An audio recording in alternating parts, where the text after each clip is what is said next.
মেদিনীপুর শহরে প্রথম পরিবহন দপ্তরের রেজিস্ট্রেশন প্রাপ্ত নম্বরযুক্ত টোটো নামল রাস্তায়। ফুল দিয়ে অভ্যর্থনা বিধায়ক ও ভাইস চেয়ারম্যানের মেদিনীপুর শহরে। ইতিপূর্বে টিএন নম্বর দেওয়া পৌরসভার থেকে পাওয়া বিশেষ নম্বরযুক্ত টোটো ছিল। এবার পরিবহন দপ্তর তথা আরটিও দপ্তরের পাওয়া রেজিস্ট্রেশন নিয়ে রাস্তায় টোটো নামল। মেদিনীপুর শহরে অত্যাধিক মাত্রায় টোটো নেমে যাওয়াতে যানজট পরিস্থিতি তৈরি হয়েছিল। শহরের প্রায় সমস্ত মানুষই অতিরিক্ত টোটো দাপটের জন্য শাসক দলের দুর্বলতা ও প্রশাসনিক উদাসীনতাকে দায়ী করেছিল। রাজ্য জুড়েই একই পরিস্থিতি ছিল। এই কথা অনুভব করে রাজ্য সরকারের পক্ষ থেকে টোটো রেজিস্ট্রেশন প্রক্রিয়া শুরু হয়। একাধিক নিয়মের বেড়াজালে সেই টোটো রেজিস্ট্রেশন করানো শুরু হয়েছিল। কিন্তু মেদিনীপুরে এই রেজিস্ট্রেশন প্রক্রিয়ার মাঝেও ঢুকে পড়ে দালাল চক্র।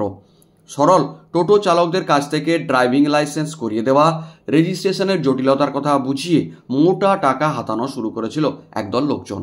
কোনটা টোটো কোনটা ই রিক্সা সেটা বোঝার উপায় না থাকাতে বিভিন্ন পদ্ধতিতে দালালদের খপ্পরে পড়ে যাচ্ছিলেন টোটো চালকেরা। তার মাঝে অবশ্য অনেকেই রেজিস্ট্রেশন সুষ্ঠুভাবে সম্পন্নও করতে পেরেছিলেন। তাদেরই কয়েকজন পরিবহন দপ্তরের নম্বর দেওয়া বিশেষ প্লেট পেয়ে গেলেন। এই পরিস্থিতিতে জেলার পরিবহন দপ্তরের পক্ষ থেকে বেশ কিছু পদ্ধতিতে সচেতন করার উদ্যোগ নেওয়া হয়েছিল এই রেজিস্ট্রেশনে উদ্যোগী টোটো চালকদের। এবার মেদিনীপুরের বিধায়ক সুজয় হাজরার উদ্যোগে পরিবহন দপ্তরের আধিকারিক তথা আরটিওকে সঙ্গে নিয়ে বিশেষ কর্মশালার আয়োজন হয়েছিল মেদিনীপুরের বিদ্যাসাগর হলে। বৃহস্পতিবার সন্ধ্যার পর আয়োজিত সেই কর্মশালাতে পরিবহন দপ্তরের আধিকারিক তথা আরটিও সন্দীপ সাহা পুরো বিষয়টি সরল করে বোঝানোর চেষ্টা করেছিলেন টোটো চালকদের।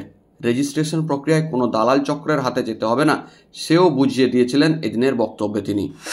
মিটিংটা হলো মূলত কোন বিষয়? টোটো এবং ই রিক্সার ডিফারেন্সটা কি? ই রিক্সা ডিলারের মাধ্যমে রেজিস্ট্রেশন করতে হবে। সরকার সেখানে ইন্স্যুরেন্সের ক্ষেত্রেও 6 মাসের একটা বিরাট ছাড় দিয়েছেন। আর টোটোর ক্ষেত্রে যেগুলো আনরেজিস্টার্ড আনরেজিস্টার্ড তো বটেই, আনঅ্যাপ্রুভড ম্যানুফ্যাকচারের কাছ থেকে কিনেছে, লোকাল লেদ মেশিনে করেছে, সেগুলো সমস্ত টিটিএন পোর্টালে হবে 1640 টাকার মাধ্যমে ক্লিয়ার করে দেওয়া হলো। এবং প্রত্যেকের ক্ষেত্রেই লাইসেন্সটা বাধ্যতামূলক। লাইসেন্স না করে এরপর চালানো যাবে না।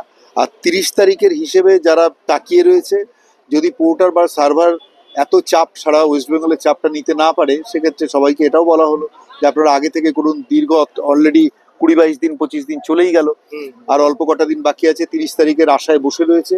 আর কিছু লোককে কিছু মানুষ বিভ্রান্ত করছে, সেই বিভ্রান্ত না হতে বলা হলো। বিএসকে লোকাল সাইবার ক্যাফে নিজেদের মোবাইল ফোন এখান থেকেও এরা লাইসেন্সের জন্য অ্যাপ্লাই করতে পারে। আবারও একবার শেষবার কনসাইজ করে বলে দিই, সেটা হচ্ছে ই রিক্সাটা সেই ডিলার বা সেই ডিলার না হলেও একই গাড়ি বিক্রি করে অন্য কোনো ডিলার, যারা একই কোম্পানির ডিলার আছে সেখান থেকে রেজিস্ট্রেশন তারা করে নেবে। ডিলারের মাধ্যমে করতে হবে।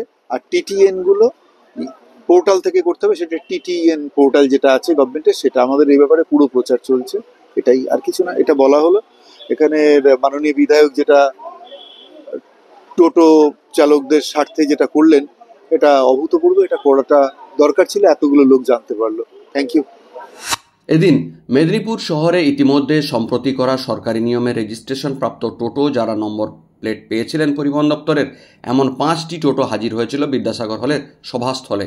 এই ধরনের 5টি টোটোকে ফুলের তোড়া দিয়ে সংবর্ধিত করেন বিধায়ক সুজয় হাজরা ও মেদিনীপুর পৌরসভার ভাইস চেয়ারম্যান মৌ রায়। উৎসাহিত করেন সরকারি নিয়ম মেনে রাস্তায় টোটো চালানোর ক্ষেত্রে। আমাদের সরকারের একটা পলিসিতে গভর্নমেন্ট একটা অর্ডার দিয়েছিল পরিবহন দপ্তরে যে 30শে নভেম্বরের মধ্যে সমস্ত ই রিক্সা এবং টোটো রেজিস্ট্রেশন করে নেওয়ার একটা পলিসি গভর্নমেন্ট থেকে ঘোষণা করা হয়েছিল। আমাদের যারা টোটো এবং ই রিক্সা ভাইয়েরা আছে, তারা এই রেজিস্ট্রেশনের বিষয় নিয়ে বিভিন্ন বিভ্রান্তির মধ্যে পড়ে গিয়েছিল। কারণ বিভিন্ন ডিলার হাউসে রেজিস্ট্রেশন করাতে গেলে তাদের কাছে একটা বিশাল বড় অর্থের দাবি করা হচ্ছে, এবং ইন্স্যুরেন্সের ক্ষেত্রেও একটা অনেক বড় অর্থের একটা বিষয় দাঁড়িয়ে যাচ্ছিল। লাইসেন্সের ক্ষেত্রেও একটা অনেক বড় অর্থের দাবিদার বিভিন্ন মহল থেকে আসছিল। বাস্তবিকভাবে এই টোটো রেজিস্ট্রেশন করতে গেলে, ই রিক্সা রেজিস্ট্রেশন করতে গেলে কতটুকু টাকা তাদেরকে সরকারি নিয়ম অনুযায়ী রেজিস্ট্রেশন করার জন্য দিতে হবে সেই বিষয়ে গভর্নমেন্টের কি গাইডলাইন আছে? অর্থাৎ রেজিস্ট্রেশন করতে গেলে কিভাবে করবে, কতটুকু টাকা দিতে হবে, ইন্স্যুরেন্স করতে গেলে কতটুকু টাকা দিতে হবে, কত দিনের মধ্যে করতে হবে, লার্নার লাইসেন্স করতে গেলে, ফাইনাল লাইসেন্স করতে গেলে কত দিনের মধ্যে করতে হবে, কতটুকু টাকা দিতে হবে, সেই বিষয়ে সবাইকে সমগ্র ধারণা দেওয়ার জন্য আজকে আমরা মেদিনীপুর শহরের এবং পার্শ্ববর্তী শহরতলির সমস্ত ভাইদেরকে নিয়ে এখানে তাদের এই সরকারের পলিসি রেজিস্ট্রেশনের বিষয়ে কি করণীয় এবং কোথায় তারা করবে, বিভিন্ন দালাল, বিভিন্ন ধরনের কিছু ব্যবসায়ী লোক সাধারণ টোটো ভাইদের, ই-রিক্সা ভাইদের এই রেজিস্ট্রেশনের সুযোগকে কাজে লাগিয়ে ব্যবসা করার একটা ফন্দি বা ফাঁদ পেতেছিল, সেটা আমরা বুঝতে পেরে বিভিন্ন ই-রিক্সা ভাইদের কাছ থেকে খবর আসার পরেই আজকে আমরা সরকারিভাবে একটা সচেতনতা শিবিরের মধ্য দিয়ে সমস্ত ভাইকে জানিয়ে দিলাম যে সরকারি পলিসি, সরকারি নিয়ম মেনে সরকারি হাউস থেকে কিভাবে রেজিস্ট্রেশন করবেন সেই বিষয়ে আজকে আমরা আলোকপাত করলাম। তবে প্রশ্ন একাধিক রয়ে গিয়েছে। অত্যাধিক মাত্রায় টোটো কিভাবে নিয়ন্ত্রণে আসবে সে বিষয়ে কোনো স্পষ্ট বার্তা বা ধারণা এখনও কারো নেই। আদৌ নিয়ন্ত্রণে আসবে নাকি সকলেই নম্বর প্লেট নেওয়ার জন্য দালাল ধরে হুড়োহুড়ি করবে? বিভিন্ন ধনী ও প্রভাবশালী ব্যক্তিদের একাধিক টোটো রয়েছে, যার কারণে টোটোর অতিরিক্ত ভিড় মেদিনীপুর শহরের মতো বিভিন্ন এলাকায়। তাদের ক্ষেত্রে কী নিয়ম হবে, এমন একাধিক প্রশ্ন উঠেছে।